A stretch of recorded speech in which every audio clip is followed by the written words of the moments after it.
ტელეკომპანია იმედი და პრაიმ შოუ სტუდია წარმოგიდგენთ.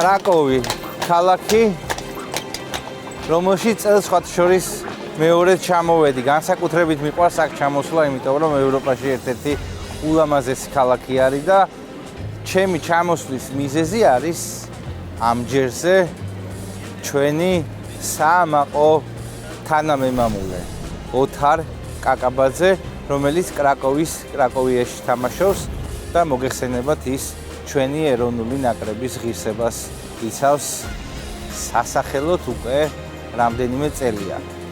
სანამ მასთან ინტერვიუს დავიწყებ, დღეს თამაშია. კრაკოვია ეთამაშება თვარცდები პოზნანის ლეხს. ჯერ თამაშს დავესწრები და ხვალ უკვე ვცელ ინტერვიუს ჩავწერ მასთან, თუმცა თქვენ ამას ყველაფერს ერთ დიდ გადაცემაში ვიხილავთ. მოკლედ ოთარ კაკაბაძე ნოესთან.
ოთო სალამი, მადლობა მასპინძლობისთვის, ეხლა ჩვენ ვიმყოფებით პოლონეთში, კრაკოვში, კრაკოვიას სტადიონზე, სადაც გუშინ იყო ექსტრა კლასის ლიგის თამაში, პოლონეთის ჩემპიონატის და დღეს ჩვენ ამ ინტერვიუს წერთ, რომელიც მე იმედი მაქვს, რომ ძალიან საინტერესო გამოგვივა და მინდა გითხრა, რომ დიდი ხანია მინდა შენი ჩაწერა და მადლობა ამ შესაძლებლობისთვის. დიდი მადლობა პირიქით, რომ დამდეთ პატივი ჩამოხვედით.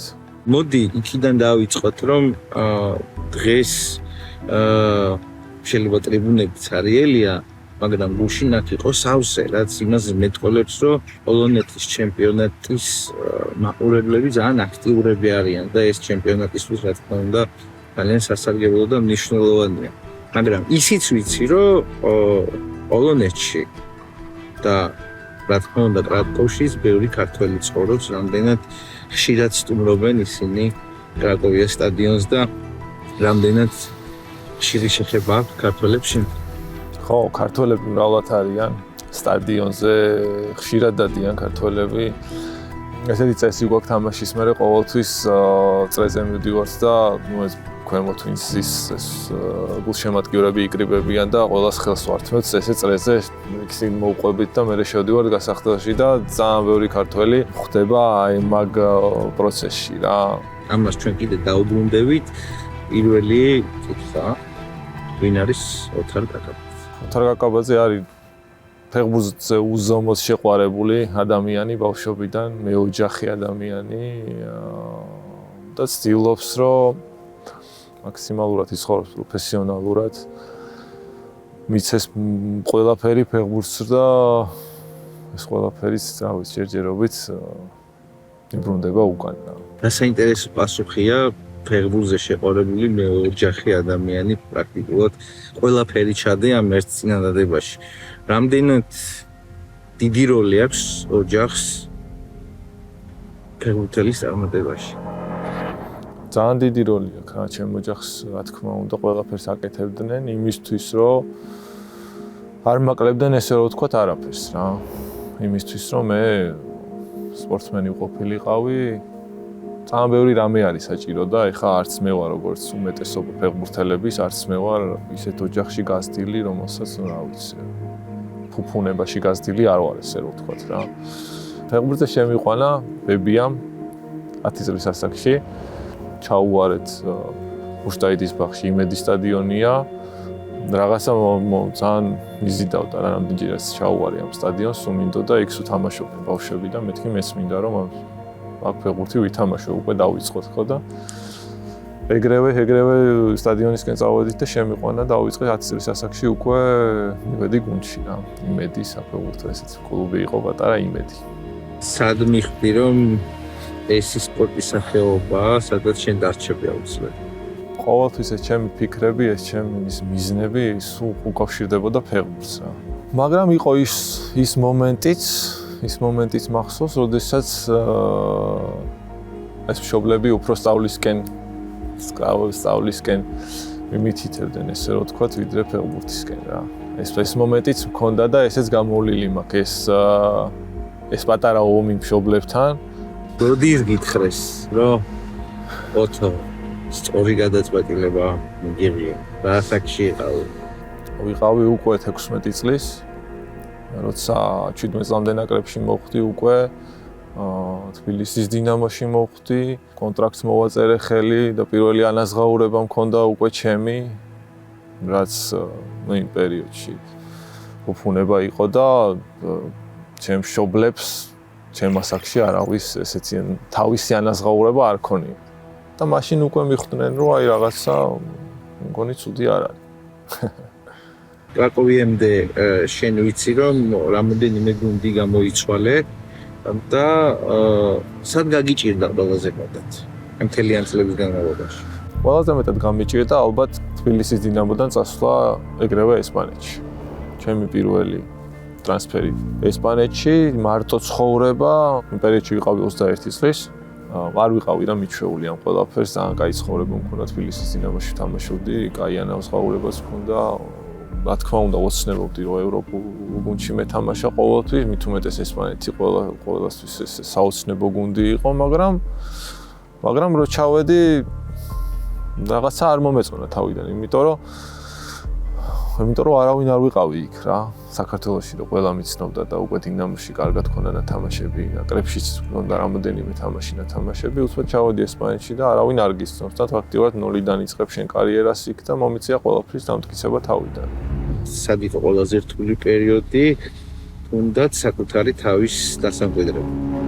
დასამკვიდრებლად ყველაზე ძალიან ალბათ ის პერიოდი იყო, სადაც უკვე კარგად უნდა მეთამაშა, ეს იყო შვეიცარია, ლუცენში, ძალიან ტრავმიანი 2 სეზონი გამომივიდა რა ფაქტიურად 6 ისეთი ტრავმა მქონდა, რამაც ძალიან ხელი შემიშალა იმ მომენტში, სადაც ყველაზე კარგად უნდა გამომეჩინა თავი. ფაქტიურად ისე გამოვიდა, რომ წავედი შვეიცარიაში სამკურნალოდ რა. გამოკეთდი და სად გადადიხარდე? გამოვკეთდი მონატრებული ესპანეთს დავრუნდი ტენერიფეში. ტენერიფეზე მახსენდება ეგრევე შერმადინი, გიორგი, რომელიც დახვდა, არ ვიცი, ახლა ძმასავით, როდესაც საერთოდ არ ვიცნობდი შერმადინს მაგ პერიოდში. დღეს მისი მეუღლე ჩემი ბავშვის ნათლია, უკვე ოჯახები ძალიან მეგობრობთ. სეზონი იქაც არ გამოვიდა ისეთი, როგორცაც გეგმავდი.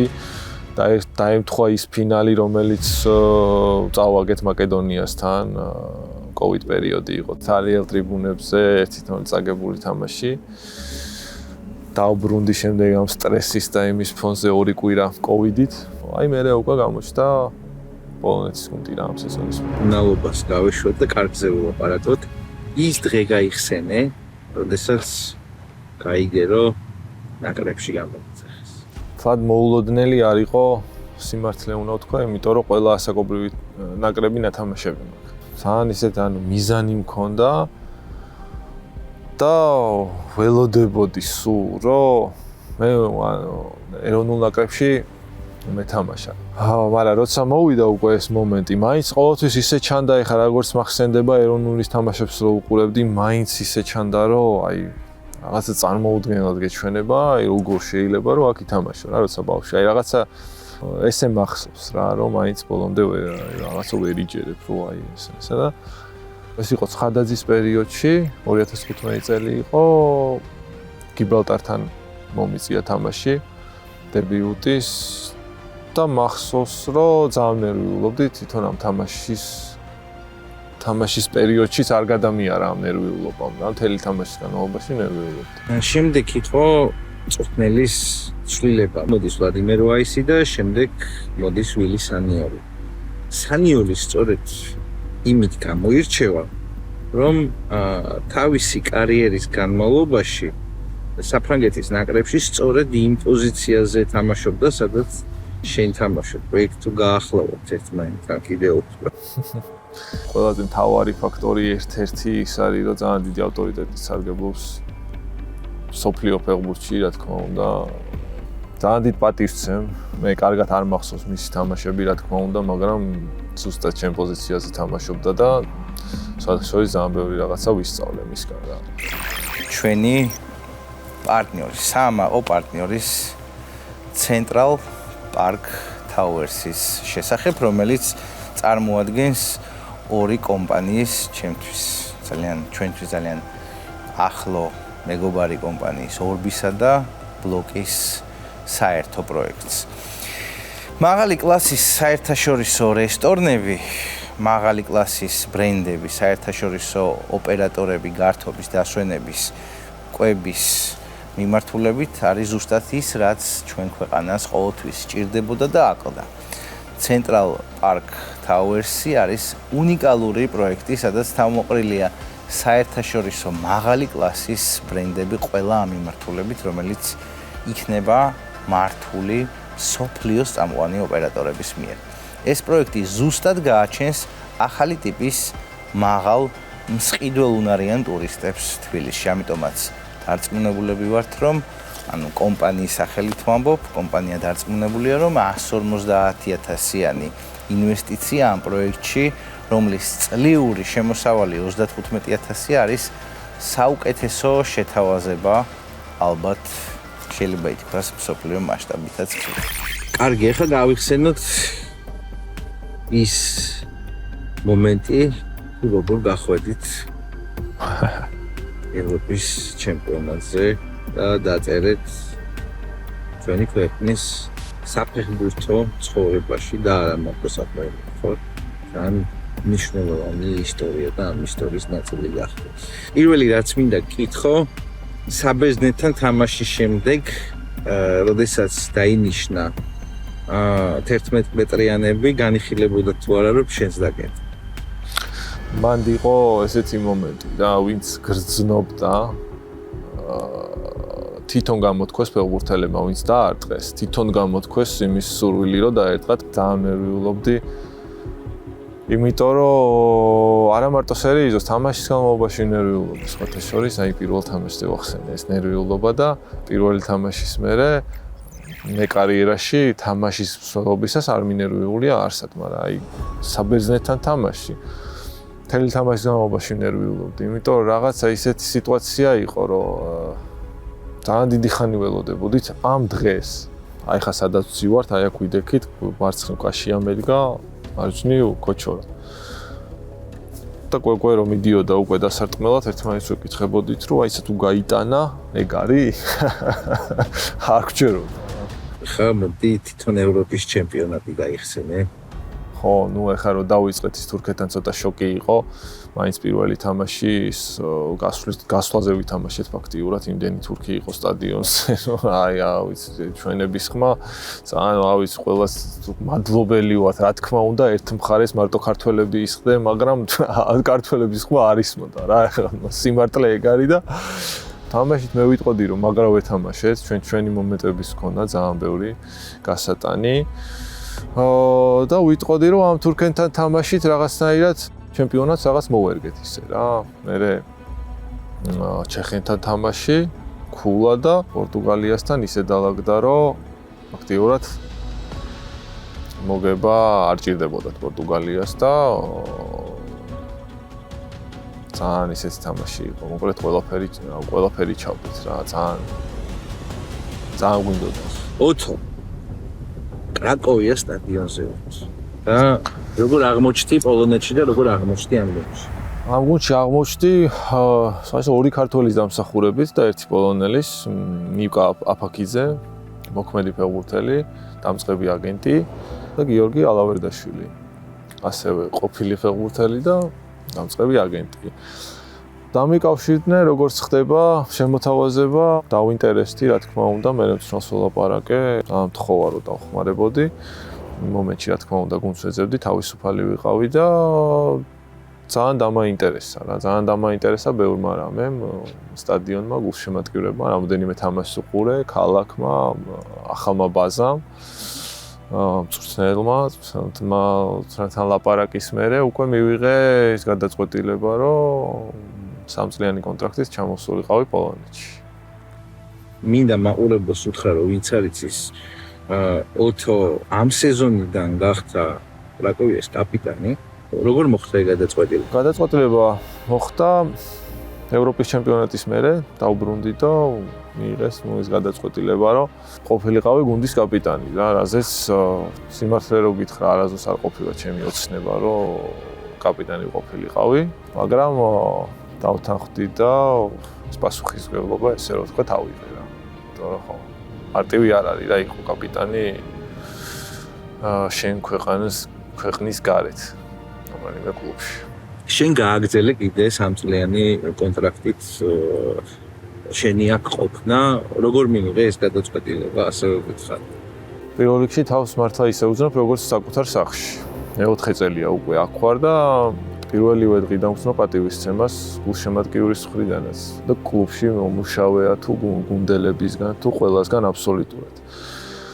დარჩენა მინდოდა ისე და ყოველთვის მინდოდა ველაპარაკე გუნდის ხელმძღვანელობას, ჩემი შეთავაზება იცოდნენ. უბრალოდ ველოდებოდი მაგას, რომ აი დააგმოყოფილებდნენ თუ არ დააგმოყოფილებდნენ. და ყველაფერი აქვს ამ გუნდს იმის, რომ აი მაღალი მიზნებისთვის იბრძოლო რა, რომ ვიბრძოლოთ. რა ვიცი, სტადიონი, ქალაქი, გულშემატკივარი, მაგარი ბაზა, ყველანაირი პირობა იმისთვის, რომ კონდეს რაღაცა დიც მიაღწიო. და რა, ყველაზე მნიშვნელოვანი არის ის, რომ ჩემი ოჯახიც თავს ძალიან კარგად გრძნობს რა აქ, იმიტომ რომ ხო, მათ გარეშე აქ ცხოვრება, რა თქმა უნდა, ძალიან გამიჭირდება და მოვერგე თვითონ აქ. ოჯახი ახსენე და მოგვიყევი, როგორ გაიცანი მარია. კუჩაში მოდიოდი და ესე რაღაც ეს დოკუმენტებით მოდიოდა და მხარი გავარტყი, ეს დაუვადა და მე ამ საკრეფაში.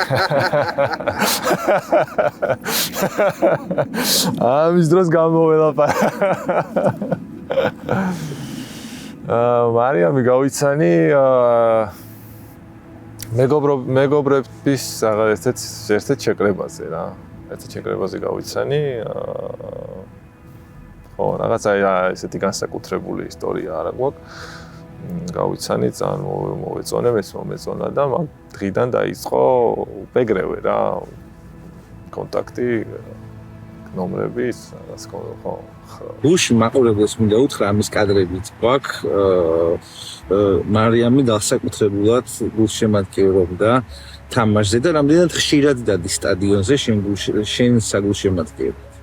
ხო, ყველა თამაში დადის. ყველა თამაში ჩემთან არის, ბავშვი თუ ხარია. ჩვენი გატანილი გოლები, ჩემი კარგი თამაში, გუნდის კარგი თამაში და ყოველთვის ჩემ გვერდში არის, ესე რომ ვთქვათ რა. ეხა იონაზე ვიხარე ორი სიტყვა. იონე ელოდება, როდის მორჩება თამაში, რომ შემოვიდეს და გოლები გაიტანოს სარიელ კარში. მეტი არაფერი არ არის. როგორც მეუღლე როგორ? რავი, კარგი, მე ესე მგონია რა, რომ ეგ მარიამს კითხე და უფრო ისე აქცენტ პასუხს. ხო და კარგი მომენტია ეხლა, რომ წავიდე და ვკითხოთ, მე როგორც ვიცი, ჩვენ გვაქვს შესაძლებლობა ქალაქში გავისეირნოთ, სადაც შევხვდებით მარიამს და იონეს.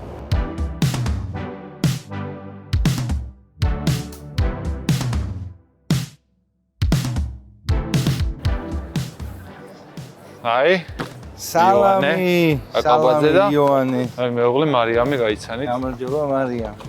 იო, მე მგონი. მოდი ეს ჩემთან. მოძრაობებს აკეთებს, რომ ფეხბურთელი გამოვა მისგან.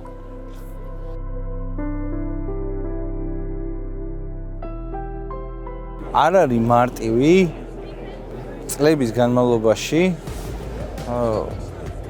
არ ცხოვრობდე შენ ქვეყანაში. მაშინ, როდესაც შენ დამოკიდებული ხარ იმაზე, თუ რომელ კლუბში, რომელ ქვეყანაში წავა შენი მეუღლე. ანუ შენთვის რამდენად რთულია, ან რთული იყო, ან რამდენად მარტივად შეეგო. თავიდან ძალიან გამიჭირდა სუსუ თავიდან, მაგრამ პირველად წასვლა იყო შვეიცარიაში.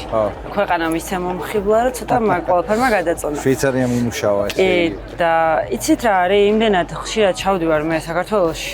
ანუ სადღაც თვე ნახევარში ერთხელ აი სანაკრებო პაუზაზე მივყვები ხოლმე, სანამ ის მონატრებად დიდად დანაკლისი არ მოგიქავრებს.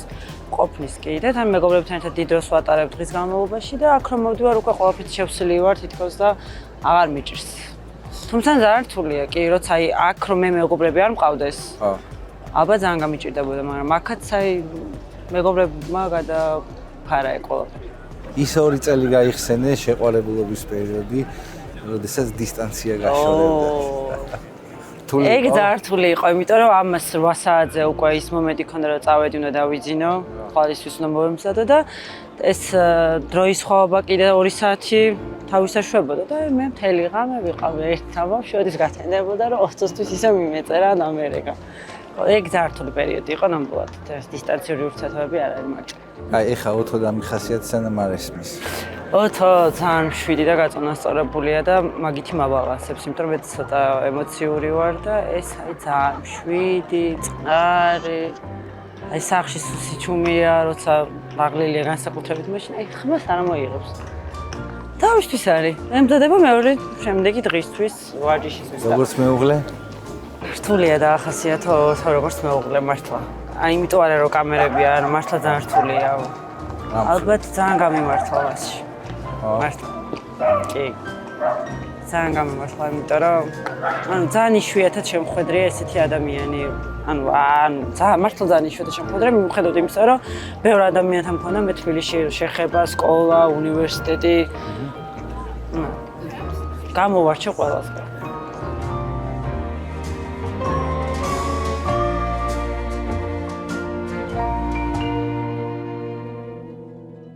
ოთო, მადლობა მინდა გითხრა მასპინძლობისთვის, მადლობა მინდა გითხრა დროისთვის, შესაძლებლობისთვის, თუნდაც აქ რო ვართ და მთელი გულით მინდა წარმატება გისურვო. შენ არაჩვეულებრივი კარიერა გაქვს კლუბში, ნაკრებში.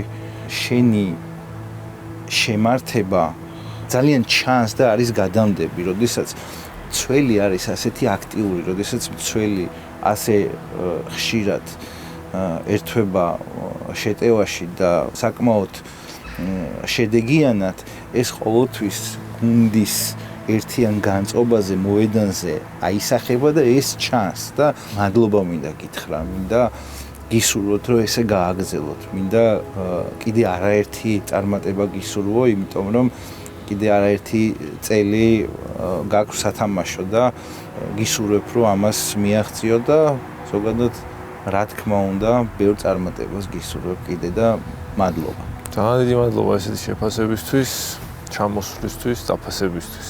ოთო, სანამ დაგემშვიდობები, მინდა გითხრა, რომ როდესაც ჩვენ გვაქვს გასვლითი გადაცემები, ან უცხოელ რესპონდენტებთან, ან იმ ქართველებთან, რომლებიც საქართველოში არ იმყოფებიან თავიანთი საქმიდან და პროფესიიდან გამომდინარე, ამ გადაცემას ყავს პარტნიორი, ძალიან ნიჭიერი დიზაინერი ელენე შავდია, რომელმაც შენთან პირადად გამომატანა საჩუქარი. აკაბაძე 2 და მე იმედი მაქვს, რომ ძალიან დიდი მადლობა რა. მოგეწონება შეგიძლია ამოიღო გაშალო. ძალიან დიდი მადლობა ჩავდიას და თქვენ. ძალიან მაგარი. დიდი მადლობა.